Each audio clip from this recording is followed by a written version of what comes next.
अस्सलाम वालेकुम, welcome to SLR learning planet. आज हम टेंस और वंस का कंसेप्ट समझेंगे जो अक्सर बच्चों के लिए शुरू में समझना थोड़ा मुश्किल होता है। क्या आप जानते हैं कि आप किसी भी नंबर को एक सिंगल स्टैंडिंग लाइन से रिप्रेजेंट कर सकते हैं?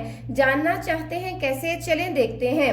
अगर हमें 1 को रिप्रेजेंट करना हो तो हम 1 के लिए 1 स्टैंडिंग लाइन बनाएंगे। 2 को रिप्रेजेंट करना हो तो हम 2 के लिए 2 स्टैंडिंग लाइन बनाएंगे। इसी तरह 3 के लिए 3 स्टैंडिंग लाइंस, 4 के लिए 4 स्टैंडिंग लाइंस, 5 के लिए 5 स्टैंडिंग लाइंस, 6 के लिए 6 स्टैंडिंग लाइंस,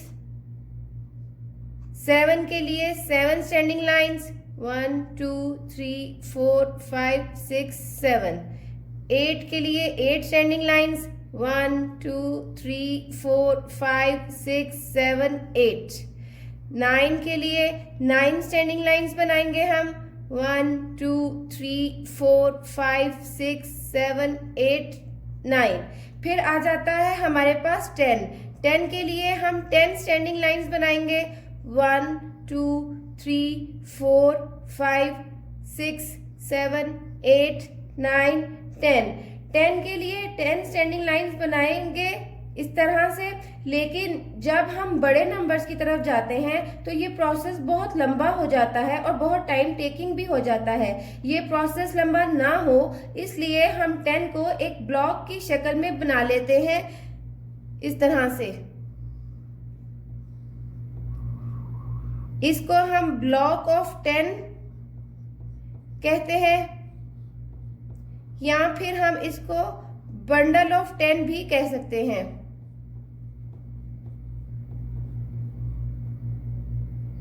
इससे हमारी आगे की काउंटिंग और रिप्रेजेंटेशन आसान हो जाती है।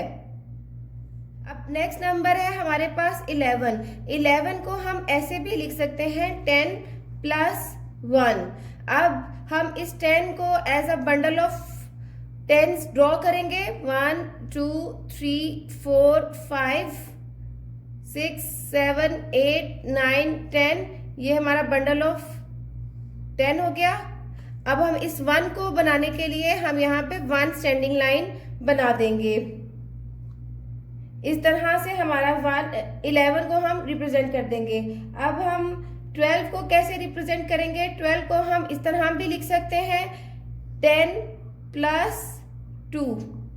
अब इसको अगर हम 10s और 1s की फॉर्म में ड्रॉ करें तो हम पहले 10 स्टैंडिंग लाइंस ड्रॉ करेंगे, 1 2 3 4 5 6 7 8 9 10। और ये हमारा हो गया ब्लॉक ऑफ 10।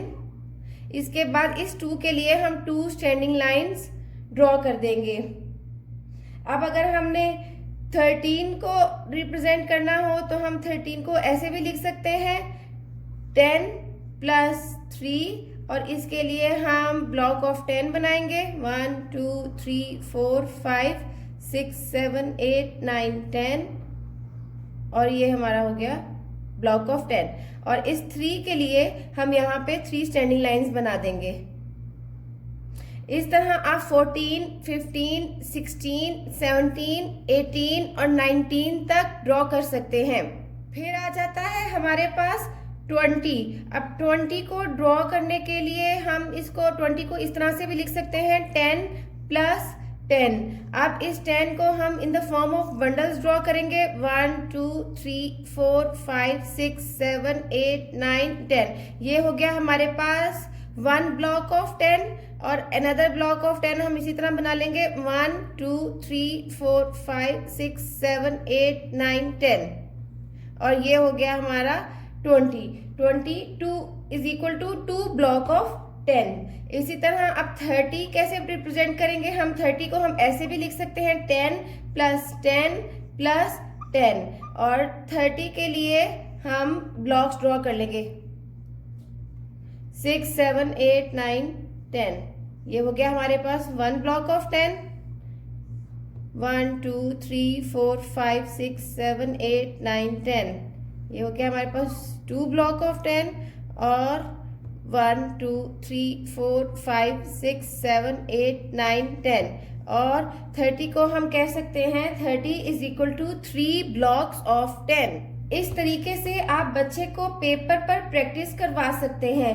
अब हम हैंड्स ऑन लर्निंग के जरिए प्रैक्टिस करते हैं ताकि बच्चे का कंसेप्ट अच्छे से क्लियर हो सके।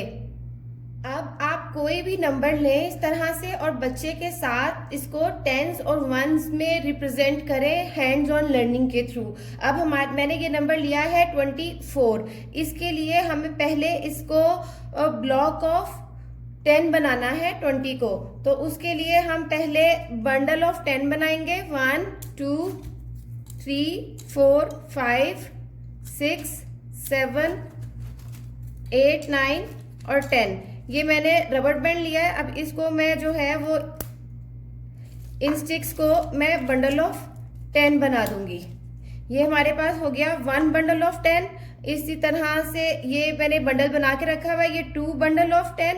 और इस 4 को रिप्रेजेंट करने के लिए हम यहाँ से 4 स्टिक्स उठा लेंगे। 1 2 3 और 4। ये हमारा एक नंबर रिप्रेजेंट हो गया in the form of tens and ones. ये हमारे पास हो गया 2 bundles of tens and 4 ones. अब नेक्स्ट नंबर है हमारे पास 36। हमने अब बच्चे को जो है वो कहना है कि वो इस 36 को in the form of tens और वंस रिप्रेजेंट करके दिखाए। तो स्कूल्स में इस तरह के ब्लॉक ऑफ टेंस इस्तेमाल होते हैं और ये यूनिट के लिए इस तरह के ब्लॉक्स इस्तेमाल होते हैं। इसमें आप ये काउंट कर सकते हैं, ये नंबर ऑफ ब्लॉक्स 1 2 3 4 5 6 7 8 9 10। ये 1 block of 10, 2 block of 10, 3 block of 10 और इस 6 को रिप्रेजेंट करने के लिए हमें 6 वंस चाहिए। 1 2 3 4 5 और ये 6। इस तरह से 36 को हम कह सकते हैं कि ये 3 block of tens and 6 ones के बराबर है। अब नेक्स्ट नंबर जो है वो मैंने 26 लिया है।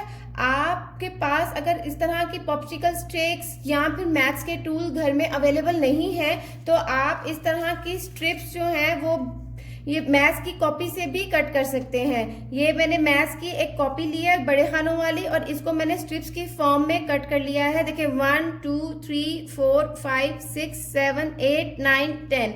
ये 2 को रिप्रेजेंट करने के लिए हमारे पास 1 ब्लॉक ऑफ 10 और ये 2 ब्लॉक ऑफ 10 हो गया। और 6 को रिप्रेजेंट करने के लिए मैंने ये यूनिट्स इस तरह से काट लिया। 1 2 3 4 5 और ये 6। आप इस तरीके से भी बच्चे को सिखा सकते हैं। आप घर में मौजूद इस तरह के कॉटन बर्ड्स इस्तेमाल कर सकते हैं, ये छोटी छोटी स्टिक्स इस्तेमाल कर सकते हैं, आप मैच स्टिक्स इस्तेमाल कर सकते हैं। आप घर में मौजूद कोई भी चीज जो है वो बच्चे को ये कंसेप्ट सिखाने के लिए इस्तेमाल कर सकते हैं। आज के लिए बस इतना ही। अगर आपको आज की वीडियो अच्छी लगे तो वीडियो को लाइक करना और चैनल को सब्सक्राइब करना मत भूलिए। Thank you so much.